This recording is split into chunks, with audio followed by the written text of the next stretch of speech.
video without makeup and her hair done. Ever. Yeah. You know, I'm going to tell you the only thing that will fix that, and I'm speaking from personal experience because I have almost been there more than one time. If I did not I do think she break believes in down and God. see my psychiatrist and my psychologist and all of those things and mean it, not just go so I could shut everybody up, but trust and believe in that process, then Yes, I would be ma'am. right there too. I would be right there too. Easy.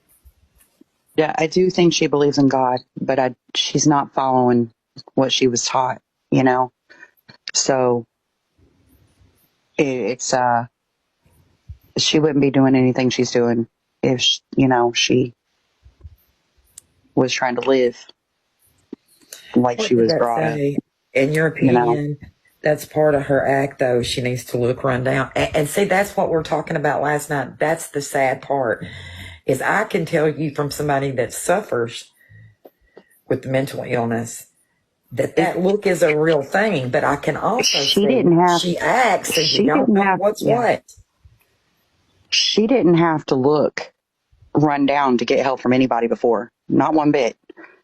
I see the difference. You know,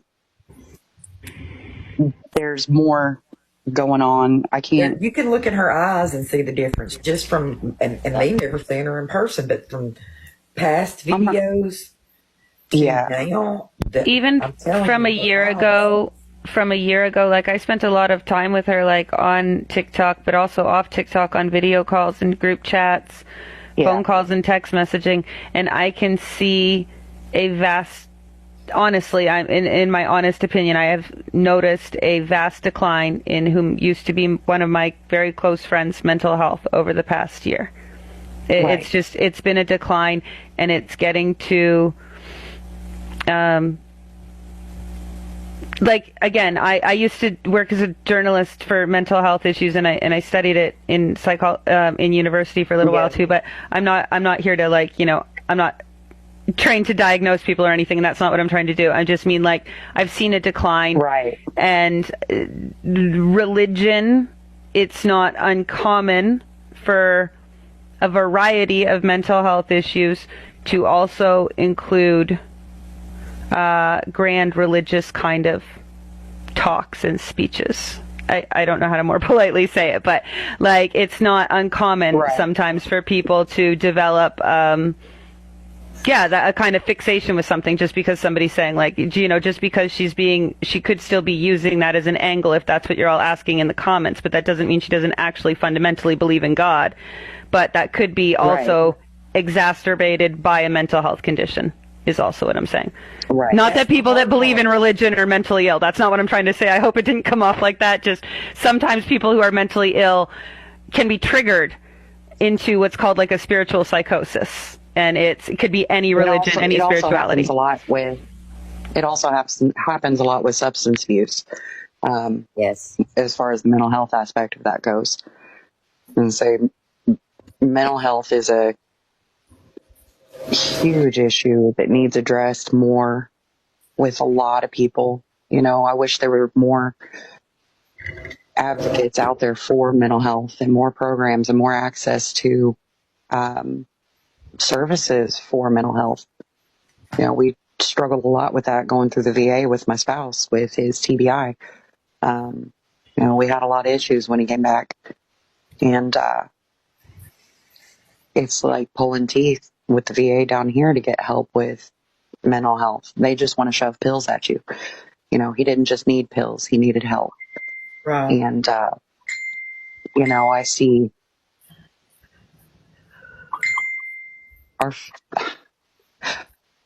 our father, our biological dad.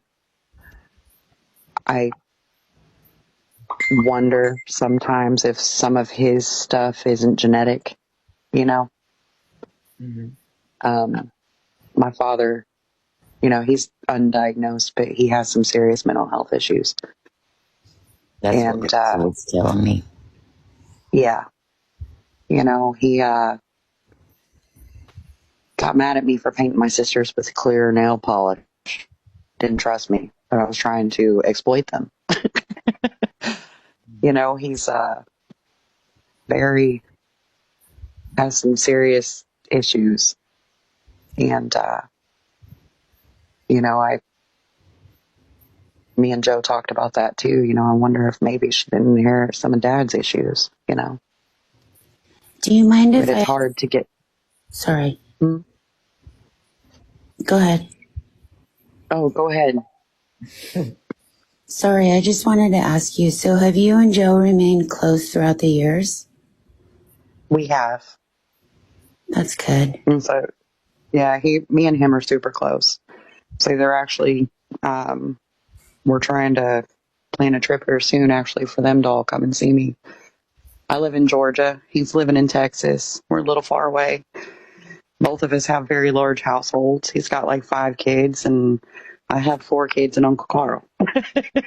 When he was telling me how old Too many dogs. his kids were, I was like, he looks like a kid himself. He said the 16-year-old, he's the daddy, but not my like, but the 15-year-old, he looks 15. Yeah. He looks 15. He was in Okinawa. He was in the Air Force. He was actually stationed in Okinawa when she got pregnant with her. My brother adopted her. He claimed her as his. He's like, that's my kid. And that's been his kid since. And we don't say any different. She's our kid, you know? Right. And he's been an awesome dad to all of them, you know, and I know that's hard for them too, to see, you know, they have a child with disabilities. And, you know, for our sister to be running around doing what she's doing. Jesus. All right, guys, I love y'all so much, but this lady's tired.